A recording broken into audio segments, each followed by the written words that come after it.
Wherever you are watching me from, I want to welcome you once again to our program, Wise Counsel with Comfort. I want to wish you the compliment of the season, and without making much ado, we want to go into what we have to discuss this time. Just as we ended our levels of maturity some time ago, something just occurred to me that people might be wondering why this woman is so much focused on marriage. Doesn't she have some pressing issues in our society to discuss or talk about?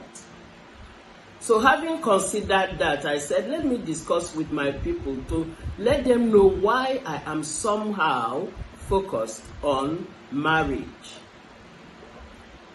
I believe so much that the foundation of anything is so paramount in making that thing a success.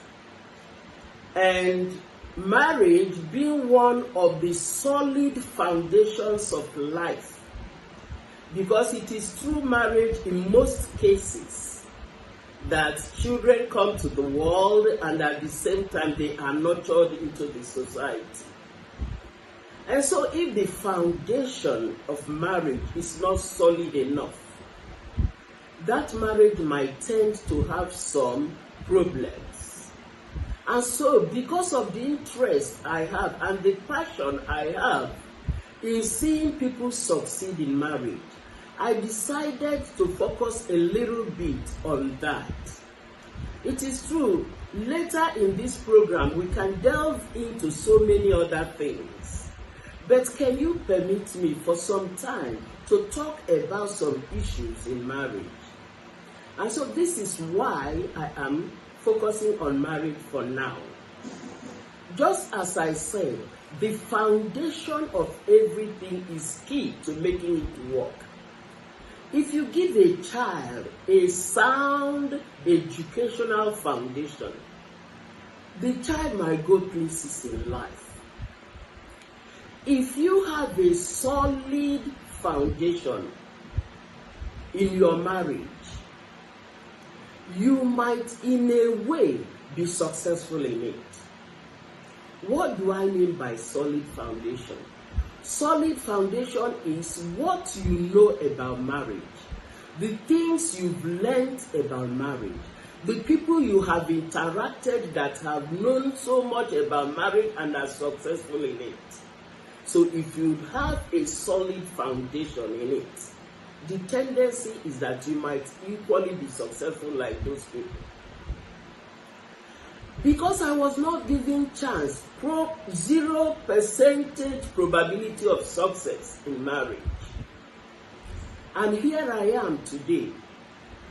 By next week, we'll be celebrating our 40 years anniversary, wedding anniversary, our Ruby anniversary, 40 years. I feel that if I can discuss with my people, my wonderful people, on some of the tips that have helped me, I'm sure it will help so many of us. So please just permit me for some time to talk about that. This is what I want to tell you, that in our subsequent programs, we will be talking about some challenges in marriage, some hurdles we have to cross in marriage to be successful. You see, it is said that Rome was not built in a day. Successful marriage is not a wish. Successful marriage is not built in a day. It is a progressive thing. It is everyday learning. It is everyday adjustment. It is on daily basis, trying to adjust in one way or the other.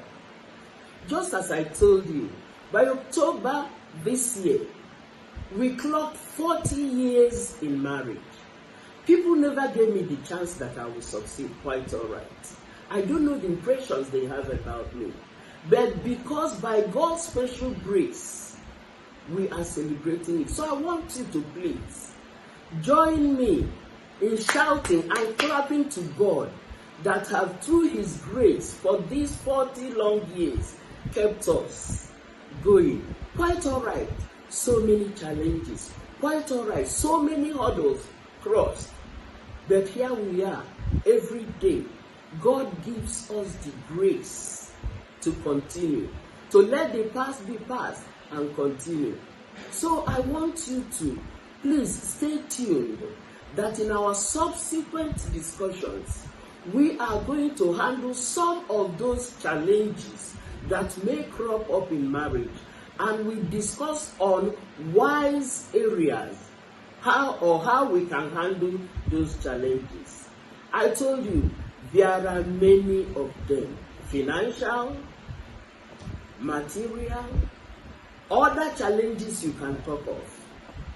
But by the time we discuss, through God's wisdom, we will see that some of those battles we fight in marriage are not necessary. If we decide to let God direct how those battles are to be fought, you will discover that at the end of the day, you will have every cause to say, thank you, God, for being my Ebenezer. Thank you, God, for helping us all through these years. So I want to invite you to join me in celebrating 40 years of God's grace in what I term marriage made by God. Do you know why I say marriage made by God? Because we prayed and asked God to direct us in our choice. My husband prayed and God directed him to me. I prayed and he directed me to him. And so two of us are here together after 40 years. After 40 years, coming to say, God, thank you. And so please, my wonderful people, stay tuned as we talk about so many hurdles and challenges that through the help of God, you can overcome them. Thank you for giving me just these few minutes to let you into what we are going to have subsequently as we discuss on wise counsel with comfort. Thank you so much. Compliments of season again, and God bless you. Bye.